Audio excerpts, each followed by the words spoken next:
환영합니다 여러분, 프로젝트 제프입니다. 얼마 전 캡틴 마블 단독 영화가 개봉했는데요. 개봉 전부터 이래저래 논란이었던 캡틴 마블, 개봉 후엔 아직도 말들이 많습니다. 여기서 한 가지 짚고 넘어가자면, 저는 작품 외적인 요소는 철저히 배제하며 영화 속에 혹은 만화 속의 이야기만 하려 합니다. 지금까지 마블 시네마틱 유니버스에는 다양한 영웅들이 등장했고 각 영웅마다 매력이 있었습니다. 이러한 매력은 작품 속 스토리, 배우들의 연기뿐만 아니라 인간으로서의 공감을 통해서도 형성되었는데요. 이게 무슨 말인지 여러 영웅을 통해 알아보겠습니다. 아이언맨이라는 히어로 네임을 가진 토니 스타크는 원래 비호감이었습니다. 천재 개발자인 동시에 엄청난 재력가였지만 자기밖에 모르는 사람이었죠. 약속 시간은 밥 먹듯이 어기며 자신을 위해주는 사람들은 뒷전에 항상 여자들을 밝혔습니다. 돈으로 못할 게 없었죠. 하지만 관객들은 그가 아프가니스탄에서 있었던 일을 고스란히 지켜보게 되면서 점차 생각이 바뀝니다. 마냥 밥맛인 줄 알았던 인물이 자기 나름대로 지켜야 해서는 존재했고 책임감도 있었습니다. 만약 인간으로서 공감 가는 내용이 없었다면 아이언맨에 대한 매력도 느낄 수 없었겠죠. 캡틴 아메리카라는 히어로 네임을 가진 스티브 로저스는 신체 약골이었지만 포기를 모르는 인물이었습니다. 신분을 속이면서까지 여러 차례 입영 신청을 했고 일방적으로 지는 싸움을 하고 있어도 다시 일어나 종일 싸울 수도 있어 라고 말하는 어찌 보면 미련한 인물이기도 했죠. 그가 슈퍼솔저가 된 이후에도 관객들은 그의 끈기를 지켜봅니다. 그의 정의감은 남들이 감히 흉내낼 수 없었고 애국심과 책임감 또한 강한 사람이란 걸 알게 됩니다.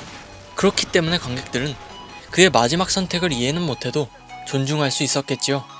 그렇다면 캡틴 마블이라는 히어로 네임을 가진 캐롤 댄버스는 어떨까요? 그녀는 감정을 잘 다스리지 못했습니다. 그래서 화가 나면 포톤 블래스트를 어김없이 발사해버렸죠. 게다가 그녀는 기억까지 잃어 자신이 어떤 사람이었는지 알지 못했습니다. 그러다 스크롤들에게 납치당해 자신의 기억들을 어렴풋이 보게 됩니다. 그녀는 어렸을 적부터 자신이 여자라고 무시당해왔습니다. 하지만 그 차별에 굴하지 않고 당당하게 공군 파일럿이 되었죠. 그 후 스크롤 우주선에서 탈출해 지구로 불시착했고 머지않아 그녀는 기억을 되찾게 됩니다. 그녀는 스크롤에 대한 연민도 있었고 넘어져도 다시 일어나는 오뚜기 같은 인물이었습니다. 얼핏 듣기에는 괜찮은 스토리텔링에 관객들의 공감을 사는 내용도 있는 것 같지만 이 영화에는 치명적인 실수가 몇 가지 있습니다. 첫 번째는 다른 영웅들과의 차별성이 없다는 것입니다. 차별과 무시는 스티브 로저스도 당했고 연민과 동정은 아이언맨도 있었으며 오뚜기처럼 다시 일어난다는 설정은 거의 모든 영웅의 전매 특허입니다. 이렇게 모든 게 겹치다 보니 캡틴 마블은 평범하다 못해 영화를 다 보고 나서도 기억에 남는 것이 없죠.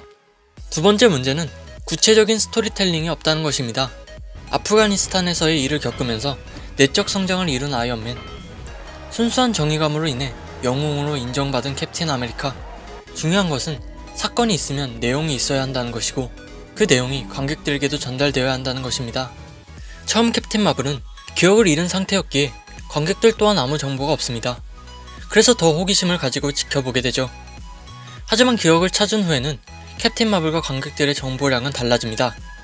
관객들 입장에서는 기억을 잃기 전이나 찾은 후나 별로 달라진 게 없어 보이죠. 기억을 잃기 전에도 차별받는 장면들을 보여주고 기억을 찾은 후에도 똑같이 차별받는 장면들을 보여줍니다. 그런데 말 그대로 사건은 있는데 내용은 없습니다. 그러니 관객들은 캐롤 댄버스라는 인물에 대해 몰입은커녕 그녀의 기억 찾기는 결국 반전을 위한 도구였다고 밖에 생각이 들지 않죠. 후반에 마리아 램보가 캐롤 댄버스에게 너는 이렇게 대단한 사람이었다는 걸 단어로만 설명하고 있는 장면은 그야말로 어이가 없었습니다. 관객들에게 단면적인 장면들, 내용 없는 사건들만 보여주면서 자신들만 알고 있는 내용을 떠들면 공감이 되려야 될 수가 없죠. 캡틴 아메리카의 이 장면만 봐도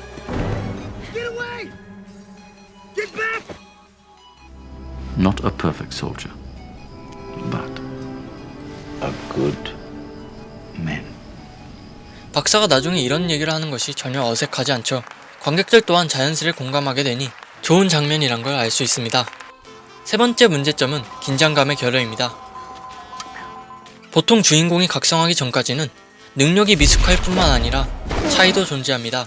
하지만 캡틴 마블은 처음부터 끝까지 포톤 블래스트를 발사하고 처음부터 끝까지 맷집이 좋았습니다.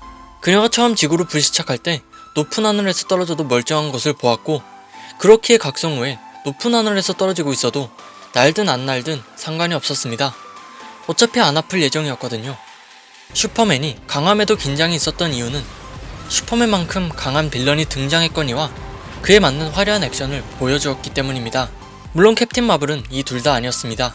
액션 장면은 많았지만 액션이 시원하거나 화려하기보다는 답답한 느낌이 강했고 별로인 장면과 괜찮은 장면이 뒤섞이면서 영상에는 기복이 생겼습니다. 기복이 생긴다는 것은 관객들을 불안하게 하고 긴장과는 별개로 짜증나게 할 수 있습니다. 그나마 구스의 깜짝 구강 액션 덕에 이 불쾌함을 덜어낼 수 있었죠. 네 번째 문제는 대리만족입니다. 캡틴 마블이 관객들에게 충분한 매력 어필을 못함으로써 관객들은 다른 인물에게서 공감을 느끼는 것이죠. 아무래도 저는 조금 더 친숙한 닉 퓨리에게 시선이 옮겨지더군요.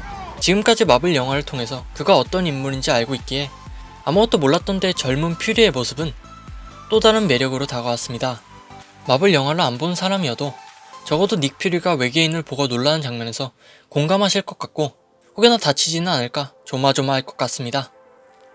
요약하자면 캡틴 마블은 전형적인 영웅의 모습을 하고 있었지만 정작 캐릭터를 설명할 수 있는 구체적인 내용이 없었으며 부실한 내용 덕에 영웅 각성 과정은 편리하기 그지없었고 캡틴 마블의 강함을 너무 의식한 탓인지 각성 전과 후의 차이도 미미했으며 원래부터 강하게 등장했기에 긴장감은 빠르게 바닥을 보였고 액션씬에 대한 연출도 답답해 전체적으로 영화가 지루해졌습니다.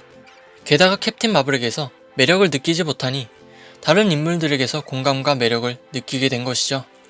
만약 처음부터 영화 캡틴 마블을 캡틴 마블이 아닌 닉 퓨리로 홍보했다면 어떻게 되었을지 궁금하네요. 눈을 왜 그렇게 잃은 거니? 제가 계속해서 캡틴 마블에 대해 혹평만 했지만 이 영화의 장점도 물론 있습니다. 바로 CG 기술력이죠. 특히 닉 퓨리와 필 콜슨 요원의 피부 복원 능력은 감탄할 만했습니다. 영화를 보는 내내 어색함이 하나도 없었거든요. 두 번째는 구스가 너무 귀요미입니다. 무슨 말이 더 필요할까요? 솔직히 말씀드리면 이 영화를 볼 바에는 몬스터 주식회사를 한 번 더 보시는 것을 추천합니다. 생동감 있는 표정과 동작, 매력 있는 캐릭터와 흥미진진한 스토리, 장담하는데 절대 후회 안 하십니다. 왜 하필 몬스터 주식회사냐고요? 제가 어젯밤에 봤거든요. 그럼 다음에는 더 좋은 영상으로 찾아뵙겠습니다. 감사합니다.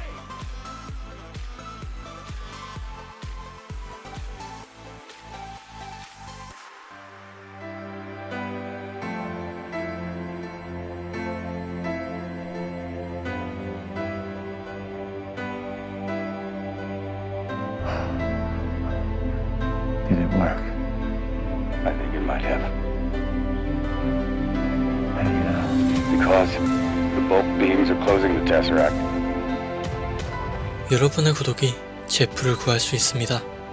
언제나 그랬듯이 감사합니다.